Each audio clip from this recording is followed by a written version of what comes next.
has a college degree in communications/journalism. And built on the back of that, she has this thing that she's all the time telling me, I don't listen to it. I suppose you wouldn't have to have a degree in journalism or in communications to know not to do the thing I do, but I do it anyway.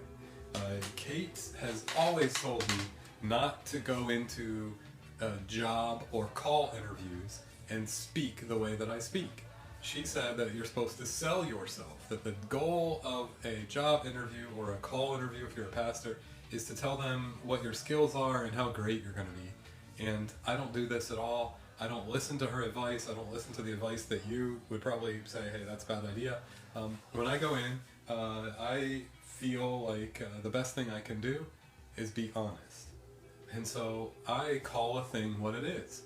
I am a broken, sinful person that is only present in the room as who I am and as a redeemed sinner of God. And so I sort of just lay it out there. I don't say, hey, here's all the things I'm going to accomplish. I say, here's who I am and here's the way I will try to work among you. And it sets the bar really low, and it doesn't tell you like how great I am and all this other stuff that you're supposed to do in an interview.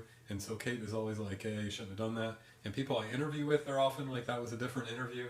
I just don't work very hard to sell myself. Good morning, good afternoon. This is Preparing for Sunday, where you and I join together, albeit digitally, to consider the upcoming week's scripture. This is for the 12th week after Pentecost, year C, and the text from the gospel for this week is from Luke chapter 14. Now pay attention to the verses I'm about to say. Luke 14, verse 1, and then verses 7 through 14. So already you can hear that and know that the lectionary skips over verses 2 through 6 of Luke 14. I'll quickly say that these are basically a reprise of the exact same gospel that we had last week, Luke 13, 10 through 17. They are another telling of a healing on the Sabbath and an interaction that has to do with animals, and it's basically the exact same story that was just told in Luke 13. And so whoever made our lectionary was like, well, they don't need to hear that again. So they cut that part out, and we get instead Luke 14, 1, 7 through 14. And what this scripture is trying to do is tell us who it is that God has called us to be. Jesus has his face set to Jerusalem. Remember, I talk about that all the time in Luke. His face is set to Jerusalem. This is a journey to the cross. We are a people of the cross. People of the cross call a thing what it is, and really this is about who people of faith are, as opposed to how people in the world around us might work or function. It's about our egos, and it's about who we really are once we've carried a cross and faced our death. This scripture addresses my and your honor addiction. You and I have a strong honor addiction. No matter how poorly I interview, no matter how much I try to be humble, no matter how much I push myself in that, we all struggle with this honor addiction of self being placed first. And I got to get mine. There's limited resources. I need this for me. And how often we need acclaim and we need built up. And this text is about how much deeper our lives are when that is not the thing we're pursuing. The freedom of this gospel is about not pursuing something that we get addicted to that's subtle and insidious, and I will call it this honor addiction. This addiction to sort of being the one who gets the attention in the room, and or has the thing that's right. You know, it's like in traffic when you're the car who has to go, regardless of what issues all the other people are facing. It's like in a crowd when you're the one who should get the last thing before the restaurant runs out, or get in the gate even while other people aren't. And when you're living like this, like, hey, I have to have the money and I have to be not only keeping up with the Joneses, but sort of the esteemed Jones. When we do this, it's this subtle thing that you and I do. And it's like we constantly have to sell ourselves, and this is a social media thing too, where we constantly have to tell people how put together we are, and that runs antithetical to who we are supposed to be in God. You and I are able to die. we die. That's who we are. It's God who lifts us up. And so this week's gospel is all about reminding us who we are and what that looks like. It is attacking our honor addiction. And the short story here, making a long story short, the idea is the sooner we give up on our honor addiction, the sooner we can go ahead and live fully. Easy for the gospel to say, harder to live out, and that's why it's an ongoing practice of faith to try to do this, and this is why it's addressed in the gospel. Hey, here's a reminder, we're trying to move away from honor addiction. You have it, I have it. And the play here is Jesus talking about this difference between exalted places at the table and humbled places at the table. Exalted places at the table and humbled places at the table. So let's talk about that interview thing that I do that's terrible. I go into these interviews and I'm already, when I walk in, because especially in a call interview, I'm the person who is laid out there as a person who wants to be a pastor, who wants to be if I'm not careful, the lead person in a community. And so people are already looking at me in a certain way when I walk into the interview. I'm already going to speak more than anybody else in that room. First of all, because I talk too much, and second of all, because I'm the one that's there to be interviewed, not everybody else. So I don't need to lift up, like I don't need an honor addiction where it's all about me. And so in the interview, I try to lay myself out, and I think this is the act of sort of carrying a cross. I try to lay myself out there as how self-aware I want to be, how sometimes cynical I can be, but how really at the end of the day, it's not about me, it's about the community of people and whether it's the right fit for us. And I'd rather set the bar low and let you see me and it's sort of what you're getting instead of tell you what you're getting and then have you be like, well, it was nothing that you said. So this is about exaltation versus humility. And I can't tell you I'm saying to go into your next job interview and bomb it. That's not what I'm saying. And maybe this works better as a pastor, but I'm telling you to walk in fully aware of who you are, and that instead of telling everybody, hey, I can accomplish A, B, and C, and then stressing yourself out to constantly be exalted and honored and be the one who has to push through all these programs, if you've told them who you are, it's a sort of different relationship and they've hired or called you for you. So that's what Jesus is playing with in the image of this meal that we get in Luke 14:1 and then 7 through 14. And again, 2 through 6 is cut out because it's a literal reprise. Instead of a woman being healed, it's a man, but otherwise it's the exact same text really from last week. So we get into this part about meals. I've talked to you about what Jesus is addressing is honor addiction. He's addressing carrying a cross so that we can live fully and that God raises us instead of us constantly working on raising ourselves, and what freedom comes from that. And he does this through this contrast between being exalted and being humbled. And the context of all this is a meal. And so for this, I just want to show you this picture. This is a picture by Father Seeger Coder, or Coder, I don't know how to pronounce his name. Father K-O-D-E-R, Seeger Coder. And the name of this painting is The Supper of Sinners. The name of this painting is The Supper of Sinners. And then I just want to sort of use this, what's left, as a reflection on the move away from honor addiction, the play between exalting ourselves and humbling ourselves. And then I want to sort of open up the kingdom by showing you this picture and having it sit before you and having it be what you focus on while I finish out talking about it. I think this was painted in about 1973. It has a very distinct look, and really it is the Last Supper. This is a depiction of the Last Supper with a lot of liberty taken. Instead of the 12 disciples that are gathered, it's Jesus at the table, and there's 7 people, there's not 12, there's 3 women, 4 men, and we can see the bread and the cup being extended from the hands of an unseen host. And the host is Jesus, and the cups and other pieces of bread are being extended, they're in everybody's hands. We can see that Jesus' hands have the marks on them of his crucifixion, and so if you look closely at this picture you can see all that. We could see that this is the risen Lord now. He's been through the cross and he is the risen one, and so he in theory would have this seat of honor, but we're talking about at the attack on our honor addiction so that we can be free to live fully. And Jesus is modeling that. It's not even about him. He's not even really in the picture, even though this is post his exaltation.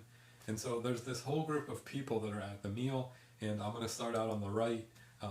On the right, there is a picture of an African man, and his arm is bandaged. There's blood stains on those. He's dressed as a prisoner would be dressed, and this is a person who is at this meal. He's the victim of imprisonment, of potentially some sort of racial issues. He's been on the wrong side of justice. Painted in 1973, potentially this is thinking of maybe something like some of the issues that were pervasive in South Africa. Maybe it's evoking something like that. But that's one of the people here at this meal, and you can see how the attention swivels from the host, who's Christ, and it's not about his exaltation as much as it is his participation in this meal. And this kind of thing where you can be at home with anybody, where you are sure of who God has made you, and no matter what circumstance you're in, you have faith that God is there. It really puts you at ease everywhere, and that is an opening to abundant life. So sitting next to this African man is a well-dressed woman. Here's a woman from the upper class. She is someone who is pretty wealthy. She looks like she's a little shocked, a little frightened by what's going on around her. And there she is. She's welcome at that table too, and Jesus is comfortable in her midst. On her right is what I'll call an intense guy. It's a bespectacled, a guy with glasses. He looks like a young man. I think he looks like an artist. He's some sort of writer, artist, some sort of student. And, maybe I can go so far as saying this is one of those students who has these radical, progressive ideas, but yet he's still here at this table, and we're patient and we're dealing with that. We also have in this a clown, which seems out of place, which seems weird. And apparently Father Cotter puts a lot of clowns in his paintings, and maybe that's spiking your fear, like you have a fear of clowns, I don't know. But there it is. The clown is here too. A clown is a person who outwardly is all the time trying to cheer people up, but then inwardly has this sort of broken, why is everybody always picking on me, less than attitude, and the clown is in a lot of this. The clown is one who can sort of poke fun at other people, and then they themselves are not always that high up on the ladder. They're the hired ones at a children's birthday. They're the entertainment. Like, we appreciate them, but we also know their role, and so there's the clown.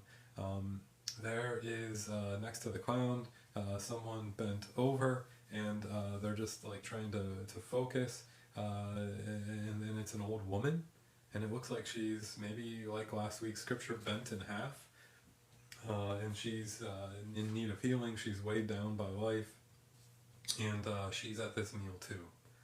And with that woman who's bent in half, there is a woman in red next to her who is completely made up, meaning she's looking very presentable with all the makeup, with all the sort of best foot forward. She is trying to look very pretty. And if we know and if we follow through on the Bible, and Jesus eats with tax collectors and sinners, prostitutes, it's potentially likely that Father Cotter was trying to include a prostitute at this meal.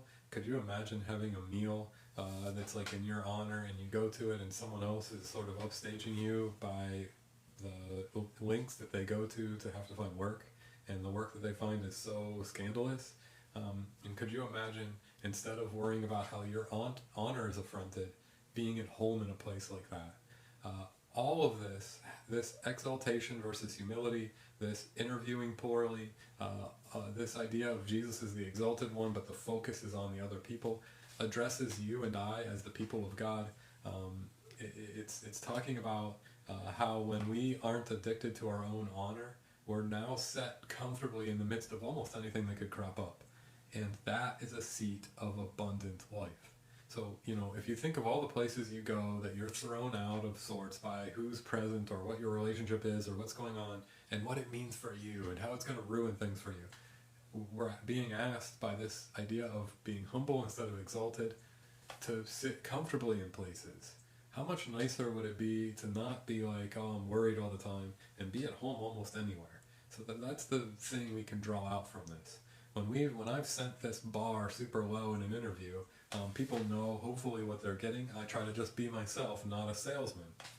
I'm not trying to exalt myself. I'm trying to exalt that this could be something that if we're honest and open, we're at home and we build a community, and then the call here is meaningful for you, for me, for all of us. So that's the idea of this gospel. The last face here is one sort of looking, and I see this as a person who's sort of really looking to Jesus and sort of quizzical, really trying to figure out what's going on. It's a person that's sort of an outsider that's like, what am I even doing in this place? Oh, I want comforted, I want to know who Jesus is, and that's that face. And so there's a lot of suffering, there's a lot of need, there's a lot of stuff going on in this painting, but by gathering around a meal, which is the image of this week's gospel, it's more about being at home, being comfortable with who you are and who God makes you, and sort of at ease amongst all the people that might come across your path. When you're not worried about your honor, you can just sort of encounter the day as it comes. And believe me, this is a really freeing thing. When I don't have to walk around and fulfill all the false promises that I've made, and I can be myself and I can interact with people as myself, I'm freed then to work together with people for good. One of the images that I'll sort of follow through and connect to this is starting on September 8th, we here at St. Stephen will have open table meals, and this picture is similar to the idea. Now, I'm not saying we're inviting prostitutes per se, or people bent in half per se, or even clowns. There probably won't be a clown there. But the idea of a community meal where we are at ease with each other, we're at ease that all of us have needs and goals, we're at ease with the idea of not being exalted, we're at ease with setting aside our honor addiction, and we're really just gathered for the opportunity to gather. What a holy experience that is. And that starts on September 8th. The open table meals are meant to be a real life example of this picture in a lot of ways, and this picture is meant to be a symbol of what I think this week's gospel is getting at. So hopefully this gave you some background on the text, it gave you an image to look at and think about, but more than anything, the idea here is an attack on your honor addiction. And once we die to that addiction, we are able to just sit in the world as who we are, full of confidence that God has raised us, God can raise other people. We're not shocked, we're not off put, we're just at ease in the world. And again, I can't tell you enough, that's the point of creation, for us to sit comfortably in it. And we can only sit comfortably in creation as dead ones, as ones who know that God is who exalts and who raises, and God raises each of us, and we don't need to be addicted to honor, because God will give honor to each of us as it's due in turn. We'll each get way more than we deserve as it is. So that's the idea of Luke 14, 1 and then 7 through 14. I would invite you to take a look at it. I look forward to talking about this more, to sitting with it more, and gathering with you more on Sunday, August 28th in worship. And also, I would love to see you on September 8th at the Open Table Meal, where a real-life version of this picture hopefully comes to life. Thanks for joining me. Stay safe, and I will see you soon.